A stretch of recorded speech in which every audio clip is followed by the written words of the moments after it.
L'histoire vraie ou pas de Pierre Bellemare. Soldat Hartfield! L'intéressé sursaute. Mon adjudant? Vous étiez en train de dormir. Ne niez pas, je vous ai vu. Nous sommes à la fin du 19e siècle, dans les dernières années du règne de la reine Victoria. Et le soldat Hartfield, qui montait la garde de nuit devant le palais de Buckingham, vient d'être surpris en plein sommeil par son supérieur, venu faire un contrôle inopiné.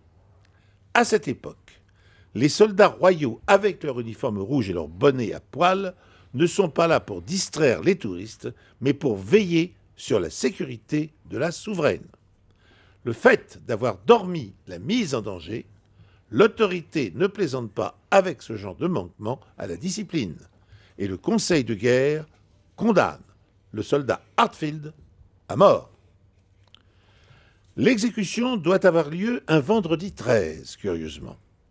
Le condamné, comme on peut l'imaginer, ne parvient pas à trouver le sommeil, et lorsqu'on vient le chercher le matin pour le conduire à l'échafaud, il tient à faire une remarque.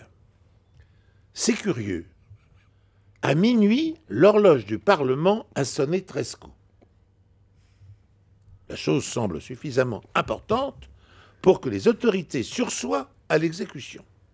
Un expert est mandaté et il constate qu'un ressort s'est déplacé, faisant résonner le coup d'1 heure du matin, tout de suite après les 12 coups de minuit.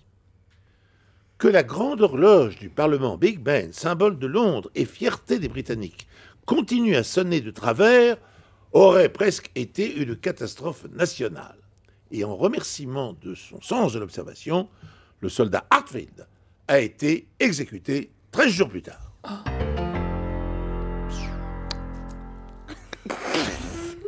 Alors Pierre. Et ils se marrent comme des fous sur ce truc épouvantable, mais vraiment épouvantable. Bah oui, ils sont là en train de rigoler. J'ai eu du mal à dire ce texte, mesdames et messieurs, parce qu'autour de moi, ils étaient là en train de pouffer. C'est tout ça à cause du chat qu'on peut Ah pas, non, on va c'est dire. Hein. monstrueux. Non, mais... Alors, alors cette histoire, elle me dit quelque chose. Laurent Guimier, est-ce que vous y croyez? Je sais pas, moi j'ai du mal à croire à cette histoire. Je pense qu'il y a quelque chose, il y a un truc, il y a quelque chose qui va pas dans cette histoire. Pierre, excusez-moi, il faut que je vous pose la question. Alors, ou c'est moi, on l'a pas déjà. Non, je garantis, non, parce que... Non, je sais pourquoi. Je sais exactement. Ah, pourquoi? Non, parce qu'elle vient d'un autre recueil, Ah, et donc d'accord. je suis absolument sûr qu'on vous l'avait Parce que pas c'était dit. Big Ben, je m'en rappelais, mais bon. Non. Il y avait plein d'histoires avec Big Ben. oui. Valérie Benaïm. Bah, j'y crois, j'ai envie d'y croire. Elle est atroce. Oui, merci. Et elle est très bien racontée, donc je vais y croire. Bon, je vais y croire. Camille Combal.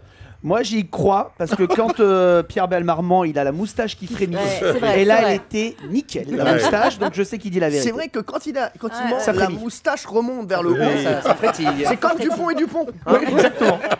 Et vous, Hélène? Moi j'y crois aussi, mais je pense qu'il manque un chat là-dessous quand même. Pierre Bellemare, alors est-ce que cette histoire était vraie? Alors, Histoire atroce. Alors, cette histoire des 13 coups de minuit est totalement vraie. En effet, le soldat Hartfield... Attendez. Le soldat Hartfield est bien surpris en train de dormir. Il est condamné à mort à cause de cela. Et le jour de sa condamnation, il fait cette remarque qu'il a entendue 13 coups à minuit. Et à cause de cela, ce qui est quand même tout à fait étonnant, il n'a pas été exécuté. Ah. Il a été, à cause de cela, gracié. Europe 1, les pieds dans le plat, Tous les jours, 10h30, 12h30. Cyril Hanouna.